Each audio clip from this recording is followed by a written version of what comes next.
നമസ്കാരം, ഞാൻ ബൈജു നായർ. നമ്മുടെ ചാനലിലേക്ക് സ്വാഗതം. 90കളിൽ നമ്മുടെ റോഡുകളെ രോമാഞ്ചം കൊള്ളിച്ചുകൊണ്ടിരുന്ന ഒരു സുന്ദരനെയാണ് ഇന്ന് നമ്മൾ പരിചയപ്പെടാൻ പോകുന്നത്. ഇദ്ദേഹം സുന്ദരനാണ് എന്നതിലുപരി ഇപ്പോൾ അതിസുന്ദരനായിട്ട് തിരിച്ചു വന്നിരിക്കുന്നു എന്നുള്ളതാണ് മറ്റൊരു പ്രത്യേകത. നമ്മളിപ്പോൾ അടുത്ത കാലത്ത് ഡൽഹി ഓട്ടോ എക്സ്പോയിൽ പോയപ്പോൾ ടാറ്റ സിയറയുടെ EV കണ്ടിരുന്നു. സത്യം പറഞ്ഞാൽ ഞെട്ടിപ്പോകുന്ന റോഡ് പ്രസൻസും അതിമനോഹരമായ രൂപവുമായിരുന്നു ആ വാഹനത്തിന്. പക്ഷേ അദ്ദേഹത്തിൻ്റെ മുതുമുത്തച്ഛൻ എന്നൊക്കെ വിളിക്കാവുന്ന പഴയ ടാറ്റ സിയറയും സൗന്ദര്യത്തിൻ്റെ കാര്യത്തിൽ ഒട്ടും മോശമായിരുന്നില്ല. അപ്പോൾ വീണ്ടും ഈ ഒരു വാഹനം പ്രസക്തമാകുന്നത് പുതിയ EV വരുമ്പോഴാണ്. അതുകൊണ്ടാണ് നമ്മൾ ഈ വാഹനം ഒന്ന് ഈ ഒരു വീഡിയോയിൽ കൊണ്ടുവരാമെന്ന് വിചാരിച്ചത്. തന്നെ വല്ല കുറേ കാലമായിട്ട് ഞാൻ നല്ല ഷേപ്പിലുള്ള ഒരു ടാറ്റ സിയറ അന്വേഷിച്ചുകൊണ്ടിരിക്കുകയായിരുന്നു. ഇതിപ്പോൾ എൻ്റെ സുഹൃത്ത് റോയിയുടേതാണ്. റോയിയും അദ്ദേഹത്തിൻ്റെ അനിയൻ റോക്കിയും രണ്ടുപേരും ഇത്തരത്തിലുള്ള വാഹനങ്ങളുടെ കളക്ഷനുള്ള ആളാണ്. പണ്ട് നമ്മുടെ വീഡിയോയിൽ 118 NEയും അതുപോലെ തന്നെ യൂനോയും ഒക്കെ ആയിട്ട് റോക്കി പ്രത്യക്ഷപ്പെട്ടിട്ടുണ്ട്. അപ്പോൾ അവരിപ്പോൾ അടുത്ത കാലത്ത് വാങ്ങിച്ച സിയറയാണിത്. എന്തായാലും അതിമനോഹരമായ ഷേപ്പുള്ള ഏതാണ്ട് ഒറിജിനാലിറ്റി ഉള്ളൊരു സിയറ എന്നാണ് പറയേണ്ടത്. നല്ല ഷേപ്പുള്ള സാമാന്യം ഒറിജിനാലിറ്റി കാത്തു സൂക്ഷിച്ചിരിക്കുന്ന വാഹനമാണിത്. അതായത് സീറ്റുകൾ ഉൾപ്പെടെയുള്ളതെല്ലാം ഒറിജിനൽ ആണെന്നുള്ളതാണ് ഈ വാഹനത്തിൻ്റെ പ്രത്യേകത.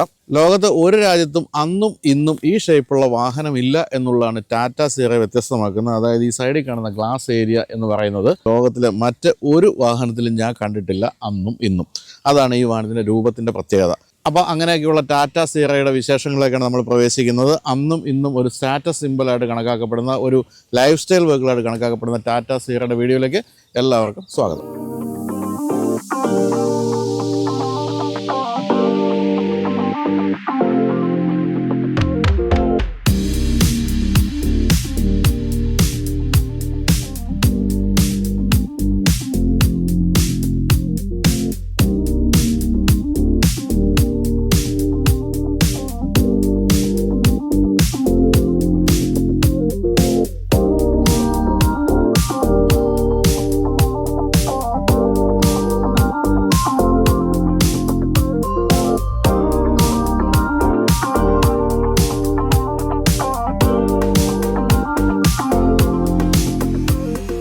ടാറ്റ സിയറ ഇന്ത്യയിൽ ഉണ്ടായിരുന്നത് 91 തൊട്ട് 2003 വരെയാണ്. ഈ കാലത്ത് പല വിശേഷണങ്ങളും ഈ വാഹനത്തിനുണ്ടായിരുന്നു. ഇന്ത്യയിലെ ആദ്യത്തെ പേഴ്സണൽ വാഹനം എന്നൊരു വിശേഷമുണ്ട്. മറ്റൊന്നുള്ളത് ഇന്ത്യയിലെ ആദ്യത്തെ ഓഫ് റോഡ് SUV എന്നുള്ള വാഹനമുണ്ട്. ഇന്ത്യയിലെ ആദ്യത്തെ ലൈഫ് സ്റ്റൈൽ വെഹിക്കിൾ എന്നുള്ളൊരു വിശേഷമുണ്ട്.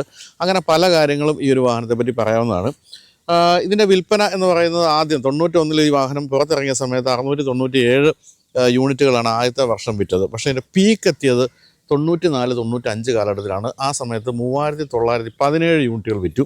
പക്ഷേ പിന്നെ അങ്ങനെ ഗ്രാജുവലി ഇതിൻ്റെ വിൽപ്പന അങ്ങ് കുറയാൻ തുടങ്ങി. അങ്ങനെ 2001 എത്തിയപ്പോഴത്തേക്കും വർഷം 238 യൂണിറ്റൊക്കെ വിറ്റ് തുടങ്ങി. അതിനുശേഷം പിന്നെ ആ ഒരു കാലത്ത് തന്നെ ടാറ്റയുടെ സഫാരി വന്നു. അങ്ങനെ പല വാഹനങ്ങൾ വന്നു കഴിഞ്ഞ് ഇത് അതിനെ 2003 അങ്ങ് അവസാനിപ്പിക്കുകയാണ് ചെയ്തത് ടാറ്റ. എങ്കിൽ പോലും അതൊരു വികാരമായിട്ട് ഈ ഒരു പേര് സിയറ എന്നുള്ള പേര് വികാരമായിട്ട് മനസ്സിൽ കിടന്നതുകൊണ്ടാണ് വീണ്ടും ഒരു EV വരുമ്പോൾ ആ ഒരു പേര് തന്നെ ടാറ്റ മോട്ടോഴ്സ് കൊടുത്തത്. ഈ വാഹനത്തെ സംബന്ധിച്ച് പറയുകയാണെങ്കിൽ ഇത് വിദേശത്തും ധാരാളം വിറ്റിട്ടുണ്ട്. യൂറോപ്പിലൊക്കെ ധാരാളം വിറ്റു. അവിടെ അതിൻ്റെ പേര് അത് UK എൻ്റെ പേര് ഗൂർഖ എന്നായിരുന്നു. ടാറ്റ ഗൂർഖ എന്ന പേരിലാണ് വിറ്റിരുന്നെങ്കിലും ടാറ്റ സ്പോട്ട് എന്ന പേരിലാണ് ആ കാലത്ത് യൂറോപ്പിൽ പല സ്ഥലത്തും വിറ്റിരുന്നത്. എനിക്ക് ഓർമ്മയുണ്ട്, ഞാൻ 2005 യൂറോപ്പിൽ പോകുമ്പോൾ നമ്മുടെ വത്തിക്കാനിൽ ബസലിക്കയുടെ സൈഡിൽ ഒരു ടാറ്റ സിയറ കിടക്കുന്നു, ടാറ്റ സ്പോട്ട് എന്നുള്ള പേരിൽ. അന്ന് ഞാനത് എൻ്റെ ഫോട്ടോയൊക്കെ എടുത്ത് ഞാനന്ന് എൻ്റെ മാഗസിനിലൊക്കെ കൊടുത്തിരുന്നു. ആ തരത്തിൽ സ്നേഹിക്കപ്പെട്ടിരുന്ന വാഹനമാണ് ഇതെന്നുള്ള ഒരു സംശയമില്ല. എന്തായിരുന്നു വാഹനത്തിന് പ്രധാനപ്പെട്ട പ്രശ്നം എന്ന് ചോദിക്കുകയാണെങ്കിൽ എഞ്ചിനൊക്കെ പക്കയാണെങ്കിൽ പോലും ഈ റാറ്റ്ലിംഗ് സൗണ്ട്, ബുഷിൻ്റെ പ്രശ്നങ്ങൾ, അങ്ങനെയൊക്കെയുള്ള പ്രശ്നങ്ങൾ എപ്പോഴും വരുമായിരുന്നു. ടാറ്റയുടെ പഴയ വാഹനങ്ങൾക്ക് സ്ഥിരമുള്ളൊരു പ്രശ്നമായിരുന്നു. എങ്കിൽ പോലും ഇത് കൊണ്ടു നടക്കുന്നത് ഞാൻ നേരത്തെ പറഞ്ഞ സ്റ്റാറ്റസ് സിമ്പിളായിട്ടാണ് ആൾക്കാർ കരുതിയിരുന്നത്. അപ്പോൾ 1988 ടാറ്റയുടെ ആദ്യത്തെ ഒരു പിക്കപ്പ് ട്രക്ക് വരികയുണ്ട്. അതിൻ്റെ പേര് ടാറ്റ മൊബൈൽ എന്നാണ്. ഇപ്പോഴും പലർക്കും ഓർമ്മയുണ്ടാവും. 206 എന്നും അതിനെ വിളിക്കുമായിരുന്നു. ടെൽക്കോ ലൈൻ എന്നായിരുന്നു അതിൻ്റെ മറ്റൊരു പേര്. അപ്പോൾ ടെൽക്കോ ലൈൻ നിർമ്മിക്കപ്പെട്ട് കഴിഞ്ഞപ്പോൾ അത് അത്യാവശ്യം നന്നായിട്ടൊക്കെ ആൾക്കാർ വാങ്ങിച്ചു തുടങ്ങിയപ്പോഴാണ് അതിൽ നിന്നും ഒരു SUV നിർമ്മിച്ചെടുത്താലോ എന്ന് ടാറ്റ ആലോചിച്ചത്. ആ ഒരു ചിന്തയിൽ നിന്ന് ജനിച്ചതാണ് സിയറ എന്ന് പറയുന്ന മനോഹരമായ ഈ ഒരു വാഹനം. എന്നാലും ആ കാലത്തൊരു വലിയ വിപ്ലവം തന്നെയായിരുന്നു. ആ കാലത്ത് ടാറ്റയുടെ പാസഞ്ചർ വെഹിക്കിളിൻ്റെ ഹെഡായിരിക്കുന്ന രാജീവ് ദുബെ അദ്ദേഹം ഒരു ഇൻ്റർവ്യൂ പറഞ്ഞിട്ടുണ്ടായിരുന്നു, കാലത്തിന് മുമ്പേ നടന്നു എന്നുള്ളതാണ് ഈ ഒരു വാഹനത്തിൻ്റെ പ്രശ്നം എന്നുള്ള കാര്യം. അതായത് ഏതരത്തിൽ നോക്കിയാലും ടെക്നോളജി ആയാലും അതുപോലെ കാഴ്ചയുടെ കാര്യത്തിലായാലും എല്ലാം തന്നെ കാലത്തിന് മുമ്പേ നടന്നു എന്നാണ് എൻ്റെ ഒരു പ്രശ്നം. അതുകൊണ്ടാണ് അന്ന് അത്ര വിജയമാകാതെ പോയെന്ന് അദ്ദേഹം സൂചിപ്പിക്കുകയുണ്ടായി. എന്തായിരുന്നു ടെക്നോളജിയുടെ കാര്യത്തിൽ മുന്നിൽ നിൽക്കുന്നതെന്ന് പറയാൻ കാര്യം എന്ന് ചോദിച്ചാൽ പവർ വിൻഡോസ് ഉണ്ടായിരുന്നു, സെൻട്രൽ ലോക്ക് ഉണ്ടായിരുന്നു, പിൻഭാഗത്തേക്ക് AC, അത് ആദ്യമായിട്ടാണ് ഇന്ത്യയിൽ ഒരു വാഹനത്തിൽ വരുന്നത്. അങ്ങനെ കുറേ കാര്യങ്ങൾ കൊടുത്തിരുന്നു. അന്നത്തെ കാലം നോക്കുകയാണെങ്കിൽ ഫീച്ചർ റിച്ച് ആയിട്ടുള്ളൊരു വാഹനമായിരുന്നു എന്നുള്ളൊരു സംശയമില്ല. അതുപോലെ തന്നെ ടാറ്റ എസ്റ്റേറ്റിലും ഇത്തരത്തിലുള്ള കാര്യങ്ങളെല്ലാം വന്ന് നമ്മളെ ഞെട്ടിക്കുണ്ടായി. ബക്കറ്റ് സീറ്റ് എന്നൊക്കെ പറയുന്ന കാര്യം ഞാൻ ആദ്യമായിട്ട് കാണുന്നത് ടാറ്റ എസ്റ്റേറ്റിലായിരുന്നു. അതുപോലെ മറ്റൊരു വലിയ പ്രത്യേകത എന്ന് പറയുന്നത് ഇത് ഒരു 2 ഡോർ വാഹനമായിരുന്നു എന്നുള്ളതാണ്. ആ കാലത്ത് അതൊന്നും ഒരു പതിവുള്ള കാര്യമേ അല്ല. അതായത് പിൻഭാഗത്തേക്ക് കടന്നിരിക്കണമെങ്കിൽ മുൻഭാഗത്തെ ഡോർ തുറന്നിട്ട് നമ്മൾ സീറ്റ് മുന്നിലേക്ക് തള്ളി വേണമായിരുന്നു കയറാൻ. അത് അന്നും ഇന്നും ഇന്ത്യക്കാർ അക്സെപ്റ്റ് ചെയ്യാത്തൊരു മാർഗ്ഗമാണ്. ഇന്നും ഇഷ്ടമല്ല ഇന്ത്യക്കാർക്ക്. ഇപ്പോൾ താറിൻ്റെ കാര്യത്തിലായാലും എങ്ങനെയുണ്ട് താറെന്ന് ചോദിച്ചാൽ സംഭവങ്ങൾ, പക്ഷേ പിന്നിലേക്ക് കിടക്കാൻ വലിയ ബുദ്ധിമുട്ടാണ് എന്നാണ് ഇപ്പോഴും ഇന്ത്യക്കാർ പറയുന്നത്. എന്നിട്ട് പോലും ആ കാലത്ത് ഇതൊരു വലിയ പ്രശ്നമായിട്ട് കാണാതെ ധാരാളം ആൾക്കാർ ഈ വാഹനം വാങ്ങിക്കുകയുണ്ടായി. പിന്നെ ഞാൻ ഈ പറഞ്ഞ ഈ ഗ്ലാസ് ഏരിയ എന്ന് പറയുന്നത് വളരെ ഒരു അമേസിങ് സംഭവം തന്നെയാണ്. പിൻഭാഗത്തിരിക്കുന്നവർക്ക് എത്ര പനോരമിക്കായിട്ടുള്ള വ്യൂ ആണ് കിട്ടുക എന്നുള്ള കാര്യം ആലോചിച്ച് നോക്കുക. അതാണ് ഈ വാഹനത്തിൻ്റെ ഒരു USP എന്ന് പറയാവുന്നത്. ഇപ്പോൾ സംഭവിച്ചിരിക്കുന്ന പുതിയ EV വന്നു കഴിഞ്ഞപ്പോഴും ഈ ഒരു ഗ്ലാസ് ഏരിയ നിലനിർത്തിയെങ്കിൽ പോലും അതിൽ ഇവിടെ പിൻഭാഗത്തുകൂടി ഡോറ് കൊടുത്തു. അപ്പോൾ ഈ ഗ്ലാസ് ഏരിയ നിലനിർത്തിക്കൊണ്ട് തന്നെ ഡോർ കൊടുത്തപ്പോൾ പിൻഭാഗത്തേക്ക് കയറാൻ എളുപ്പമായി, ആ ഒരു അസൗകര്യം ഒഴിവായി കിട്ടുകയും ചെയ്തു. അപ്പോൾ അതാണ് ഇപ്പോൾ സംഭവിച്ചിരിക്കുന്നത് EVയുടെ കാര്യത്തിൽ. എന്തായാലും EV എനിക്ക് വളരെ ഇഷ്ടപ്പെട്ടു കേട്ടോ. ഞാൻ കണ്ടിങ്ങനെ കൊതി വന്നു പോയി എന്നുള്ള കാര്യത്തിൽ സംശയമില്ല. ആ തരത്തിലുള്ള രൂപം ആണ്. അല്പം ഒന്ന് ഹൈറ്റ് കുറച്ചു എന്നൊരു കാര്യത്തിൽ മാത്രമേ സംശയമുള്ളൂ. അപ്പോൾ ഈ വാഹനത്തിൻ്റെ കാര്യത്തിൽ മുൻഭാഗം എന്ന് പറയുന്നത് നമ്മൾ ഈ പറഞ്ഞ ടാറ്റ മൊബൈലിന് അതേ മുൻഭാഗമാണ് കൊടുത്തിരിക്കുന്നത്, ഒരു വ്യത്യാസവുമില്ല. അതുപോലെ ഡാഷ് ബോർഡും കൊടുത്തിരിക്കുന്നത് ടാറ്റ മൊബൈലിൽ തന്നെയാണ്. ബാക്കി കാര്യങ്ങൾ മാത്രമാണ് സീറ എന്നുള്ള വാഹനത്തിൽ മാറ്റങ്ങൾ സംഭവിച്ചത്. ഇതിപ്പോൾ ഒറിജിനൽ വാഹനമാണ്, അതായത് ഒറിജിനൽ കേരള വാഹനമാണെന്നാണ് ഉദ്ദേശിച്ചത്. ഇത് 93 മോഡലാണ്.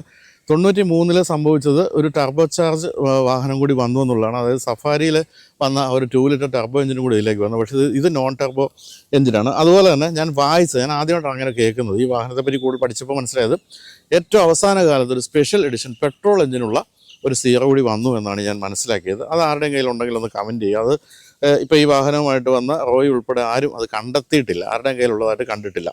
അതുപോലെ തന്നെ ടർബോ ചാർജ്ഡ് ആയിട്ടുള്ള എഞ്ചിനുള്ളത് അതായിരുന്നു ഏറ്റവും ലേറ്റസ്റ്റ് ആയിട്ട് വന്ന ഒരു സംഭവം. അതും വളരെ കുറച്ച് ആൾക്കാരുടെ കയ്യിലേ ഉള്ളൂ എന്നാണ് മനസ്സിലാക്കിയത്. അപ്പോൾ നമുക്കിനി വാഹനത്തിൽ ഒന്ന് അടുത്ത് കാണാമെന്ന് പറഞ്ഞാൽ നിങ്ങളൊക്കെ ധാരാളം കണ്ടിട്ടുള്ള വാഹനമാണെങ്കിൽ പോലും എന്താണ് പ്രത്യേകത എന്ന് മാത്രമാണ് നമുക്ക് നോക്കാനുള്ളത്.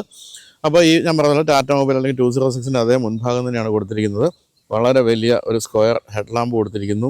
സൈഡിൽ ഇൻഡിക്കേറ്റർ, അതും സാമാന്യം വലിയ ഇൻഡിക്കേറ്റർ കൊടുത്തിരിക്കുന്നു. അന്നത്തെ ടാറ്റയുടെ സ്ഥിരം ഒരു ഗ്രില്ലാണ് നമ്മൾ ഈ കാണുന്നത്.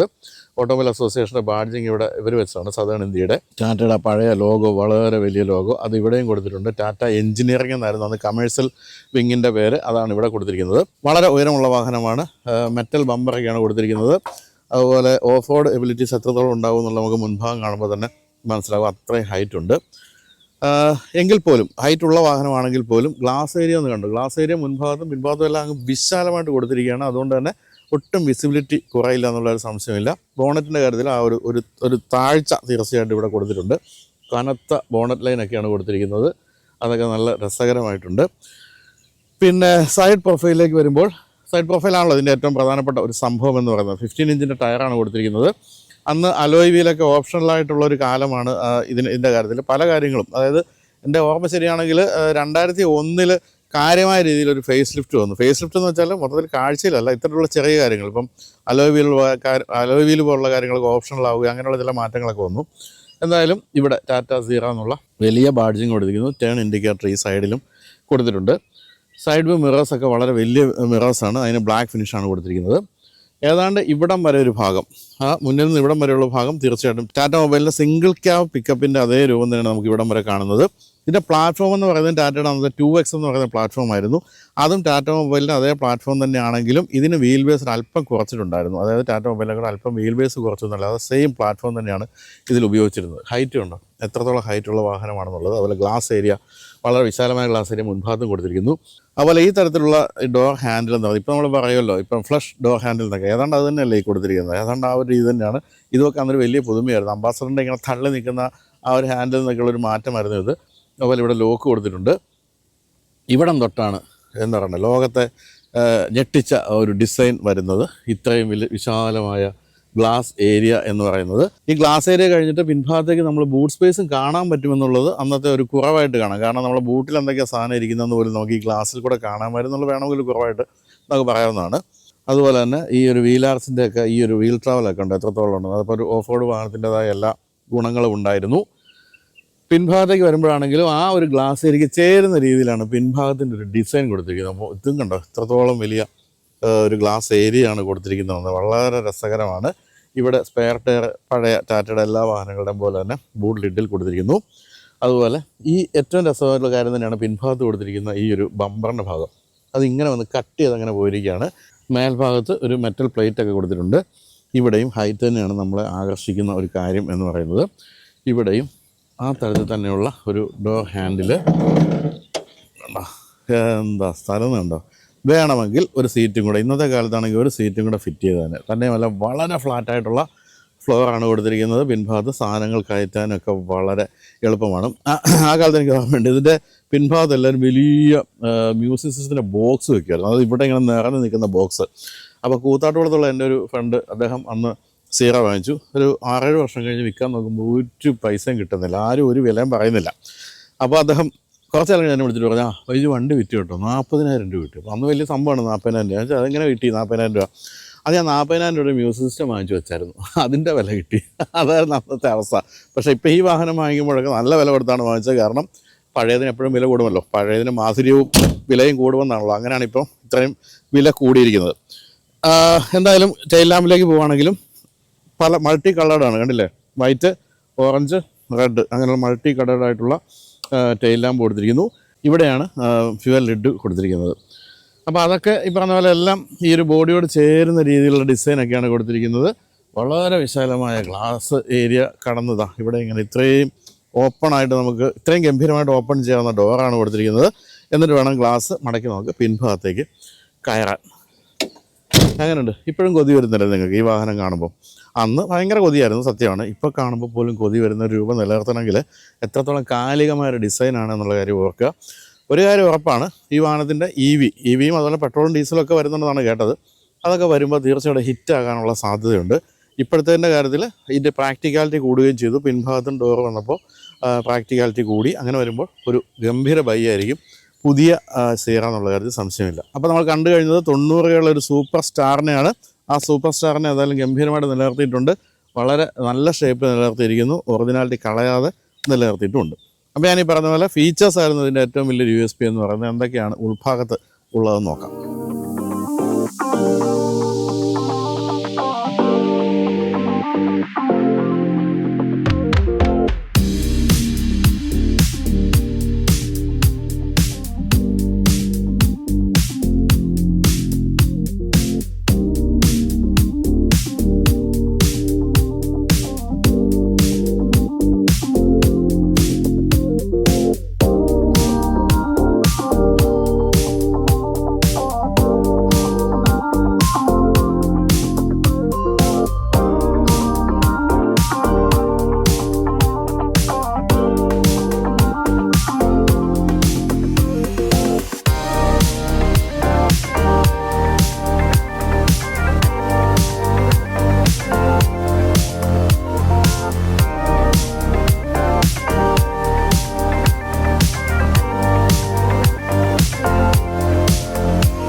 അപ്പോൾ ടാറ്റ സീറയുടെ ഓരോ കാലത്തെയും പരസ്യവാചകങ്ങളിൽ വന്ന മാറ്റം രസകരമാണ്. ഞാനപ്പോൾ അതിനെപ്പറ്റിയുള്ള ഒരു ഫീച്ചർ വായിക്കായിരുന്നു. അപ്പോൾ ആദ്യമായിട്ട് വന്ന ഒരു പരസ്യവാചകം എന്ന് പറയുന്നത് takes the rough with the smooth എന്നായിരുന്നു. അത് വളരെ റഫായിട്ടുള്ള വാഹനം വെച്ചിട്ട് വളരെ സ്മൂത്തായിട്ട് ഓടിച്ചു പോകാന്നുള്ളതാണ് ഉദ്ദേശിച്ചത്. അതിനുശേഷം 98, 99 ആയപ്പോഴത്തേക്കും അത് മാറ്റിയിട്ട് it is not owned, it's possessed എന്നാക്കി അഭിമാനത്തോടു കൂടി. അതിനുശേഷം 2001 ആയപ്പോഴത്തേക്കും ടാഗ് ലൈൻ വീണ്ടും മാറിയിട്ട് 18 till I die എന്നായി. ആ തരത്തിലേക്ക് മാറി. രസകരമായ കാര്യം അതല്ല, ഇത് യൂറോപ്പിൽ വിറ്റിരുന്നില്ല. യൂറോപ്പിൽ കാര്യമായിട്ട് വിറ്റിരുന്ന ഒരു സമയത്ത് അതിൻ്റെ പരസ്യവാചകം എന്ന് പറയുന്നത് വളരെ രസകരമായിരുന്നു. അത് ഇങ്ങനെയായിരുന്നു: brand new Tata Gurkha cheaper than a used Land Rover എന്നായിരുന്നു. അതായിരുന്നു അന്നത്തെ പരസ്യവാചകം. ഇപ്പോഴാണ് ഒരിക്കലും അങ്ങനെ വാഹന നിർമ്മാണ കമ്പനികളൊന്നും മറ്റ് കമ്പനികളുടെ പേരൊന്നും പറഞ്ഞിട്ട് പരസ്യം ചെയ്യില്ലെങ്കിൽ അന്ന് അങ്ങനെയാണ് ചെയ്യുന്നത്. അതായത് യൂസ്ഡ് ലാൻഡ് റോവറിൻ്റെ പൈസയ്ക്ക് നിങ്ങൾക്ക് പുതിയ ഗൂർഖ എന്നായിരുന്നല്ലോ ഇതിൻ്റെ യൂറോപ്പിൽ വരും, അത് വാങ്ങിക്കാമെന്നായിരുന്നു അന്നത്തെ ഒരു പരസ്യവാചകം. അപ്പോൾ ഇതാണ് ഉൾഭാഗം എന്ന് പറയുന്നത് വേണമെങ്കിൽ ഇപ്പോഴും കാലികം എന്ന് വിളിക്കാവുന്ന ഒരു സംഭവം തന്നെയാണ്. ഇതിൻ്റെ സീറ്റിൻ്റെ ഒരു കംഫർട്ട് എന്ന് പറയുന്നത് ഒരു രക്ഷ. നമ്മളിങ്ങനെ ഇരിക്കുമ്പോഴത്തേക്ക് ഇങ്ങനെ ഒരു സോഫ, ഈ സ്റ്റാൻലിയുടെയൊക്കെ സോഫ ഇരിക്കുന്ന രീതിയിൽ അങ്ങ് ഇരുന്ന് പോവുകയാണ്. അത്രയ്ക്ക് രസകരമായ കുഷനിങ് ഒക്കെയാണ്. ഇതെല്ലാം ഒറിജിനലാണ് കേട്ടോ, ഒറിജിനൽ സീറ്റാണ് കൊടുത്തിരിക്കുന്നത്. അതിൻ്റെ ഒരു സുഖം തീർച്ചയായിട്ടും ഉണ്ട്. തന്നെയല്ല ഇതിൻ്റെ ഹൈറ്റും അതുപോലെ തന്നെ എൻ്റെ അമ്മ അങ്ങനെ പോയി ഒത്തിരി പഴയതായിട്ട് പോകാം. അങ്ങനെയൊക്കെ നമുക്ക് അഡ്ജസ്റ്റ് ചെയ്യാമായിരുന്നു. എല്ലാം മാനുവലിയാണ് കേട്ടോ, ഇപ്പോഴത്തെ പോലെ ഒന്നുമല്ല. ഹൈറ്റ് അഡ്ജസ്റ്റ്മെൻ്റ് ഒക്കെ ഇപ്പോൾ ഒന്ന് ഇത്തിരി പഴയതായി, അതൊക്കെ ഒന്ന് നേരെയാക്കി എടുക്കാറുണ്ട്. അതിൻ്റെ ലിവറൊക്കെ ഈ സൈഡിൽ കാണുന്നുണ്ട്. പിന്നെ സീറ്റിംഗ് പൊസിഷൻ തീർച്ചയായിട്ടും എല്ലാ SUV-കളുടെയും പോലെ തന്നെയാണ്. ഇതിൻ്റെ കാര്യത്തിൽ ഞാൻ നേരത്തെ പറഞ്ഞല്ലോ, ബോണറ്റ് വളരെ താന്നിരിക്കുന്നതുകൊണ്ട് വളരെ രസകരമായ സീറ്റിംഗ് പൊസിഷനാണ്. അതുപോലെ തന്നെ ഗ്ലാസ് ഏരിയ ഉണ്ട്. ഇവിടം വരെയും ഗ്ലാസ് ഏരിയ എന്ന് പറയുമ്പോൾ വളരെ വിശാലമായിട്ടുള്ള കാഴ്ചയാണ് നമുക്ക് കിട്ടുന്നത്. മറ്റ് സൗകര്യങ്ങളിലേക്ക് പോയാൽ ഈ ടേപ്പ് റെക്കോർഡർ, എനിക്ക് തോന്നുന്നത് അന്ന് ടേപ്പ് റെക്കോർഡർ എന്നാണല്ലോ വിളിക്കുന്നത്, അത് ഇതിൻ്റെ കൂടെ ഉണ്ടായിരുന്നാന്ന് തോന്നുന്നു, പയനിയറിൻ്റെ ആണ്. ഇത് AC-യുടെ കൺട്രോളുകളൊക്കെയാണ് ഇവിടെ കൊടുക്കുന്നത്. AC-യുടെ സ്വിച്ചാണ് ഇവിടെ കാണുന്നത്.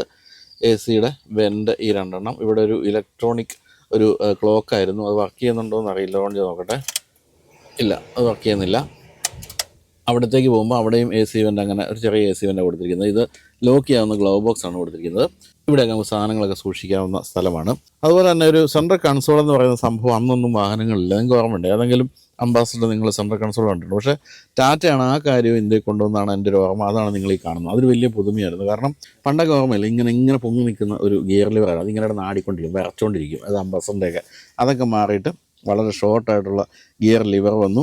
അത് ആണ് ഈ കാണുന്നത്. അത് തന്നെ ലെതർ റാപ്ഡായി. അതൊക്കെ അന്ന് വലിയ വിപ്ലവമായിരുന്നു. ഒന്നും ഇപ്പോഴത്തെ പുതിയ കുട്ടികൾക്ക് 2000 കിഡ്സിന് പറഞ്ഞാൽ മനസ്സിലായില്ല. അതൊക്കെ വലിയ സംഭവമായിരുന്നു. ഇവിടെ ഒരു സ്റ്റോറേജ് ഏരിയ കൊടുത്തിട്ടുണ്ട്. ഇപ്പോൾ വേണം മൊബൈൽ വയ്ക്കാവുന്ന സ്ഥലം എന്ന് വേണമെങ്കിൽ പറയാം. അതാണ്. അതുപോലെ ഇങ്ങനെ കൺസോള് പിന്നിലേക്ക് നീളുകയാണ്. ഇതിൽ വേറൊരു കാര്യം നിങ്ങൾ ശ്രദ്ധിച്ചോ, സാധാരണയുള്ള വാഹനങ്ങൾ ഓടിക്കുന്ന പോലെയല്ല. ഫസ്റ്റ് ഗിയർ എന്ന് പറയുന്നത് ലെഫ്റ്റ് താഴേക്കായിരുന്നു, റിവേഴ്സാണ് ലെഫ്റ്റ് മുകളിൽ. നമ്മളിപ്പോൾ ഇങ്ങനെയാണല്ലോ സാധാരണ ഫസ്റ്റ് ഗിയർ ഇടുന്നത്. ഇതിന് പക്ഷേ നേരെ താഴേക്ക് ഇങ്ങനെയായിരുന്നു ഇടേണ്ടിയിരുന്നത്. ഇത് റിവേഴ്സാണ്. 5 ഗിയറുകൾ ഉണ്ട്. 5 സ്പീഡ് മാനുവൽ ഗിയർ ബോക്സ് ആണ് കൊടുത്തിരുന്നത്. അതാണ് ഈ കാണുന്നത്. ഇവിടേക്ക് വരുമ്പോൾ വീണ്ടും ഒരു വലിയ കൺസോൾ ഏരിയ ആണ്. അതിൽ ഇവിടെ ഹാൻഡ് ബ്രേക്ക് ഉണ്ട്. ഈ ഭാഗത്താണ് അന്ന് ഞെട്ടിച്ചിരുന്ന മറ്റൊരു സാധനം, അതായത് ഇതിൻ്റെ പവർ വിൻഡോയുടെ സ്വിച്ചാണ് ഈ കൊടുത്തിരുന്നത്. ഇപ്പോൾ വർക്ക് ചെയ്യുന്നില്ല കേട്ടോ, അത് ഇപ്പോൾ മാനുവൽ ആക്കിയിരിക്കുകയാണ്. കാരണം അതിൻ്റെ ഒന്നും മെക്കാനിസം ഇപ്പോൾ കിട്ടുന്നില്ലെന്നാണ് പറഞ്ഞത്. അതുകൊണ്ട് അതങ്ങനെ മാനുവലാക്കി മാറ്റിയെങ്കിലും ഇതാണ് അതിൻ്റെ സ്വിച്ച് എന്ന് പറയാവുന്നത്. പിന്നെ എന്തായിരുന്നു ഹൈറ്റ് എന്നൊക്കെ പറഞ്ഞാൽ എന്ത് ഹൈറ്റാണ്. ഈ ബാബു ആൻ്റണി ഇരുന്നാൽ പോലും ഒരു തരത്തിലും തട്ടാത്ത രീതിയിൽ അത്രയും ഹൈറ്റാണ് ഇവിടെ കൊടുത്തിരിക്കുന്നത്. ഡോർ പാഡിലേക്ക് പോയാൽ ഒന്നുമില്ല, ശുദ്ധ ശൂന്യത മാത്രമാണ്. അവിടെ ഒരു ബോട്ടിൽ വയ്ക്കാവുന്ന അവസ്ഥ ഒന്നുമില്ല. അതെല്ലാം ഈ പുതിയ കാലത്തിൻ്റെ കാര്യങ്ങളാണ്, അതൊന്നുമില്ല. പക്ഷേ ഒരു ആംറസ്റ്റ് കൊടുത്തിട്ടുണ്ടെന്ന് മാത്രമേ ഉള്ളൂ. അതുപോലെ കോർണർ ഗ്ലാസ് ഒന്നുമില്ല. പക്ഷേ അങ്ങനെ വലിയ കനത്ത പില്ലറൊന്നും അല്ലാത്തതുകൊണ്ട് നമുക്കിവിടെ ഒരു ബ്ലൈൻഡ് സ്പോട്ട് അത്തരം കാര്യങ്ങളൊന്നും പ്രതീക്ഷിക്കേണ്ടതില്ല. അതെല്ലാം ഭംഗിയായിട്ട് തന്നെ ചെയ്തിട്ടുണ്ട്. എന്തായാലും സ്പേസ് ആണ് അമേസിംഗ് ആയിട്ട് നമുക്ക് തോന്നുന്നത്. മുൻഭാഗത്തിരിക്കുമ്പോൾ സ്റ്റിയറിംഗ് വീലിലേക്ക് വരുമ്പോൾ വളരെ വലിയ ലോറിയുടെ ഒക്കെ പോലുള്ള വലിയ ഒരു സ്റ്റിയറിംഗ് വീല്, അതിൽ ടാറ്റയുടെ ലോഗോ കൊടുത്തിട്ടുണ്ട്. ഇത് 2 സ്പോക്കാണ്. പക്ഷേ പിന്നീട് 4 സ്പോക്കിലേക്ക് എത്തി. ലാസ്റ്റൊക്കെ ആയപ്പോൾ 4 സ്പോക്കായിട്ട് മാറുകയുണ്ടായി. അതുപോലെ ഈ ഒരു ലൈറ്റിൻ്റെയും മറ്റും ലിവറുകൾ 2 സൈഡിലുണ്ട്. ഇവിടെ ചെറുതായിട്ടൊക്കെ നമുക്ക് സ്റ്റിയറിംഗ് വീൽ അഡ്ജസ്റ്റ്മെൻറ്റ് എന്ന് പറയുന്നതും അന്നുണ്ടായിരുന്നു. അതൊക്കെ ടൈറ്റായി കേട്ടോ, ഇപ്പം കാലപ്പഴക്കത്തിൽ ടൈറ്റായിപ്പോയി. അതുകൊണ്ടായിരുന്നു. ഇവിടെയാണ് ഹസാർഡ് ലൈറ്റിൻ്റെ സ്വിച്ച് കൊടുത്തിരിക്കുന്നത്. അതൊരു പഴയ സ്റ്റൈലാണ്. ഇവിടെ വൈപ്പറിൻ്റെ സ്വിച്ച് കാണാം. ഈ 2 സൈഡിലും വൈപ്പറാണ് കൊടുത്തിരിക്കുന്നത്, വൈപ്പറിൻ്റെ സ്വിച്ചാണ് കൊടുത്തിരിക്കുന്നത്. 2 ഡെമ്മി സ്വിച്ചാന്ന് തോന്നുന്നു ഈ 2 സൈഡിലുള്ളത്, അതിലൊന്നും എഴുതിയിട്ടില്ല. വളരെ വലിയ ഒരു മീറ്റർ കൺസോളാണ് കൊടുത്തിരിക്കുന്നത്. മീറ്റർ കൺസോൾ ആ കാലത്ത് ശരിക്കും ട്രക്കുകളുടെയൊക്കെ പോലുള്ള മീറ്റർ കൺസോളാണ് കൊടുത്തിരിക്കുന്നത്. അതിൽ RPM മീറ്ററുണ്ട്, അതുപോലെ സ്പീഡോമീറ്റർ, പിന്നെ ഇവിടെ ഫ്യൂവലിൻ്റെ ഗേജ്, പിന്നെ ടെമ്പറേച്ചർ ഗേജ്, അത്തരം കാര്യങ്ങളൊക്കെ ഉണ്ട്. ലൈറ്റിൻ്റെ ഇൻഡിക്കേറ്ററുകളൊക്കെയാണ് അവിടെ കൊടുത്തിരിക്കുന്നത്. ഹാൻഡ് ബ്രേക്കിൻ്റെ ഇൻഡിക്കേറ്റർ അടക്കമുള്ള കാര്യങ്ങളൊക്കെ കൊടുത്തിട്ടുണ്ട്. അതിങ്ങനെ വലിയൊരു സംഭവമായിട്ട് നമ്മുടെ മുൻഭാഗത്ത് അങ്ങനെ നിൽക്കുകയാണ്. എന്തായാലും സൈഡ് വ്യൂ മിറേഴ്സിൻ്റെ അഡ്ജസ്റ്റ്മെൻറ്റ്, പണ്ടൊരു വടി വയ്ക്കുമല്ലോ, ഒരു കോല്, ആ കോല് പോലും ഇല്ല. അതൊക്കെ നമ്മൾ വെളിയിൽ കൂടെ തന്നെ കൈയിട്ട് തന്നെ അഡ്ജസ്റ്റ്മെൻറ്റൊക്കെ ചെയ്യണമായിരുന്നു. അതാണ് അവിടെ കാണുന്നത്. അപ്പോൾ ഇത്രയാണ് മുൻഭാഗത്തിരുന്ന് കാണാവുന്നത്. ഇപ്പോഴും നമുക്ക് കൊതി വരുന്ന രീതിയിലുള്ള ഉൾഭാഗമാണ്. നല്ല രസമായിട്ടുണ്ട്. വളരെ വലിയ ഒരു ഹെവി സാധനമൊന്നുമല്ല മുൻഭാഗത്ത് കൊടുത്തിരിക്കുന്ന ഡാഷ്ബോർഡിൻ്റെ ഭാഗം. അതങ്ങനെ നന്നായിട്ട് ചേർന്ന് നിൽക്കുന്നുമുണ്ട്. ഇനി നമുക്ക് പിൻഭാഗത്തേക്ക് പോകാം. പിൻഭാഗമായിരുന്നല്ലോ എല്ലാ കാലത്തും നമ്മളെ ആകർഷിച്ചിരുന്നത്. പിൻഭാഗത്തേക്ക് തന്നെ പോകാം. ഇപ്പോഴത്തെ പുതിയ വാഹനങ്ങളുടെ പോലെ തന്നെ, അത് പുതിയ താറൊക്കെ പോലുള്ള വാഹനങ്ങളുടെ പോലെ തന്നെ നമ്മൾ ഇവിടെ ചെറിയ ലിവർ പിടിച്ച് തിരിച്ച് അത് മുന്നിലേക്ക് ഒന്ന് മറിച്ച് മുൻഭാഗത്തെ ലിവർ തിരിച്ച് ഒന്ന് മുന്നിലേക്ക് തള്ളി ഇത്രയും സ്പേസ് നമുക്ക് പിൻഭാഗത്തേക്ക് കയറാനായിട്ട് കണ്ടെത്താം. എങ്കിലും വളരെ വിശാലമായിട്ട് ഇറങ്ങണ്ടില്ല, നല്ല സുഖമായിട്ട് ഉള്ളിലേക്ക് കയറാം. ഇവിടെ ഇരുന്ന് കഴിഞ്ഞാൽ ഉണ്ടല്ലോ, ശരിക്കും പറഞ്ഞാൽ നമുക്ക് ലോകത്തിൽ മറ്റൊരു കാറിലും അല്ലെങ്കിൽ ഒരു വാഹനത്തിലും ഇല്ലാത്ത ഫീലാണ് തോന്നുന്നത്. കാരണം 2 സൈഡിലും അത്രയധികമാണ് ഈ ഗ്ലാസ് ഏരിയ എന്ന് പറഞ്ഞ് കൊടുത്തിരിക്കുന്നത്. ഭയങ്കര രസമാണ് കേട്ടോ. ഇത് ഓടിപ്പോകുമ്പോൾ ബാക്കിരിക്കാൻ ഭയങ്കര രസമായിരിക്കും. അതെല്ലാവരും എൻജോയ് ചെയ്തൊരു കാര്യം കൂടിയാണ്. പിന്നെ മുൻഭാഗത്തിരിക്കുന്ന ആൾ മാറിയാൽ ഇറങ്ങാൻ പറ്റും എന്നുള്ള മറ്റൊരു കാര്യം, അത് പിന്നെ പറഞ്ഞ കാര്യമില്ല. അന്നത്തെ ഒരു പുതുമയായിട്ട് നമ്മൾ പറയുന്നത് ഇതാണ്. ഇവിടെ AC വെൻറ്റുകൾ പിൻഭാഗത്തേയും കൊടുത്തിരുന്നത്. കാരണം അത് മസ്റ്റാണല്ലോ ഈ പിൻഭാഗത്തിരിക്കുന്നവർക്ക്, അല്ലെങ്കിൽ ഈ ഗ്ലാസ് ഏരിയ എല്ലാം കൂടി ഒരു വീർപ്പോട്ടിൽ വരും. അത്രയധികം തണുപ്പ് പിന്നിലേക്ക് ഫ്രണ്ടിൽ നിന്ന് വരുന്നില്ല. അതുകൊണ്ടാണ് അങ്ങനെ ഒരു സംഭവം കൊടുത്തിരുന്നത്. എങ്കിൽ പോലും എൻ്റെ AC അത്ര പോരായിരുന്നു എന്നൊക്കെ അന്നൊരു അഭിപ്രായം കേട്ടിട്ടുണ്ട്. അത് ഇപ്പം നമ്മൾ ഇത് ഓടിച്ചുകൊണ്ട് വന്ന റോയി അത് തന്നെയാണ് പറഞ്ഞത്. ഇവിടെ അന്നത്തെ ഒരു സ്പെഷ്യൽ സാധനമാണല്ലോ ആഷ്ട്രേ. ഈ അടച്ചുപൂട്ടി വണ്ടിക്കകത്താണ് ആഷ്ട്രേ കൊടുത്തിരിക്കുന്നത്. ആലോചിച്ചത് ഇതിനകത്ത് വലിച്ചുള്ള അവസ്ഥയൊന്നും ആലോചിച്ചത്. എന്തായാലും അതൊക്കെ കൊടുത്തിട്ടുണ്ട്, മാമൂലുകളൊന്നും തെറ്റിക്കാതെ. ഇവിടെ നല്ലൊരു ആംബ്രസ്റ്റ് ഉണ്ട്. ഈ ഇരിക്കുന്നവർക്ക് ആംബ്രസ്റ്റ് ഇങ്ങനെ ഇരുന്ന് വെളിയിലോട്ട് നോക്കി പോകുന്നത് ഭയങ്കര രസകരമായ ഒരു അനുഭവമായിരുന്നു. അതുപോലെ ഈ ഒരു പിൻഭാഗത്തേക്ക് ഇഷ്ടംപോലെ സ്പേസ് ഉണ്ട്. എങ്കിൽ പോലും ഇത് സ്ലാൻഡ് ചെയ്യാവുന്നതൊന്നും കൊടുത്തിട്ടില്ല ഈ ഒരു സീറ്റ്. ഈ ഒരു സീറ്റ് ഇങ്ങനെ തന്നെയാണ് കൊടുത്തിരിക്കുന്നത്. ഈ സീറ്റ് ഇപ്പം എന്നെ ഓർപ്പിക്കുന്ന ഒരു വാഹനമുണ്ട്. അതെന്നറിയോ? ഏതാണ്? MG വിൻസറിൻ്റെ ഏറ്റവും പുതിയ വാഹനത്തിൻ്റെ പിൻഭാഗത്തെ സീറ്റുകൾ ഇതുപോലെ തന്നെ കുഷ്യനും ഏതാണ്ട് വീട്ടിലെ ഒരു സോഫയുടെ അവസ്ഥയൊക്കെയുണ്ട്. അതാണ് ഈ കൊടുത്തിരിക്കുന്നത്. ഇതിൻ്റെ കുഷ്യനിങ് അമേസിങ് ആണ് കേട്ടത്. നല്ല തൈ സപ്പോർട്ടുള്ള സീറ്റ്, അതുപോലെ തന്നെ നല്ല കുഷ്യനിങ് ആണ്. നല്ല സോഫ്റ്റ് ആണെങ്കിൽ പോലും നല്ല ഈ ഒരു തൈ സപ്പോർട്ട് ഉണ്ടെന്നുള്ളൊരു രസകരമായ കാര്യമാണ്. മുൻഭാഗത്തെ കാര്യമുണ്ട്. ഇവിടെ നിന്ന് ഇങ്ങനെ ഈ വരുന്ന റൂഫ് ഇങ്ങനെ കട്ട് ചെയ്ത് ഇങ്ങനെ പോയിരിക്കണം. അപ്പോൾ ഇവിടെ നിന്ന് നോക്കുമ്പോഴത്തേക്കും വേറൊരു ഷേപ്പിലാണ് റൂഫ് വന്നിരിക്കുന്നത്. എന്തായാലും ഇതൊരു വല്ലാത്തൊരു എക്സ്പീരിയൻസ് ആണ് ഈ ഒരു വാഹനത്തിൻ്റെ പിൻഭാഗം എന്ന് പറയുന്നത്. ഇവിടെയാണെങ്കിൽ ഇവിടെ ചെറിയ സാധനങ്ങൾ പേപ്പറൊക്കെ വയ്ക്കാവുന്നൊരു സ്പേസ് അത് കൊടുത്തിട്ടുണ്ട്.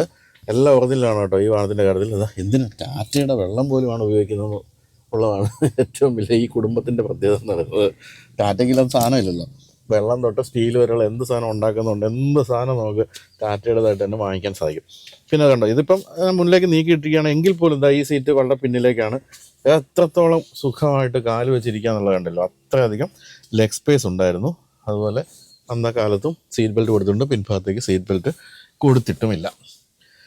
അപ്പോൾ ഇറങ്ങാൻ തോന്നില്ല കേട്ടോ. നല്ല രസമുണ്ട് ഈ ഗ്ലാസ് ഏരിയയിൽ ഇങ്ങനെ ഇരിക്കുക എന്ന് പറയുന്ന സംഭവമാണ്. ആ കാലത്ത് പുതുതായിട്ടൊക്കെ വാങ്ങിച്ച് എൻജോയ് ചെയ്തൊരു ഇഷ്ടംപോലെ ഉണ്ട്. നമുക്കൊന്നും അന്ന് 5 പൈസയ്ക്ക് വാഹനം വാങ്ങിക്കാനുള്ള ഗതിയൊന്നും ഇല്ലാത്ത കാലത്താണ് ഇത് കണ്ട് വായും വിളിച്ച് വെള്ളം ഇറക്കി നിന്നുകൊണ്ടിരുന്നത്.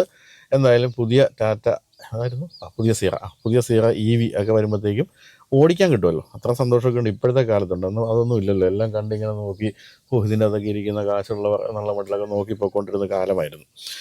അപ്പോൾ വരട്ടെ ഇതിൻ്റെ EV അതുപോലെ പെട്രോൾ ഡീസലൊക്കെ വരട്ടെ. അങ്ങനെ സീറ വീണ്ടും നമ്മുടെ നാട്ടിൽ ഒരു തരംഗമായി മാറട്ടെ എന്ന് ആശംസിച്ചുകൊണ്ട് വെളിയിലേക്ക് ഇറങ്ങട്ടെ.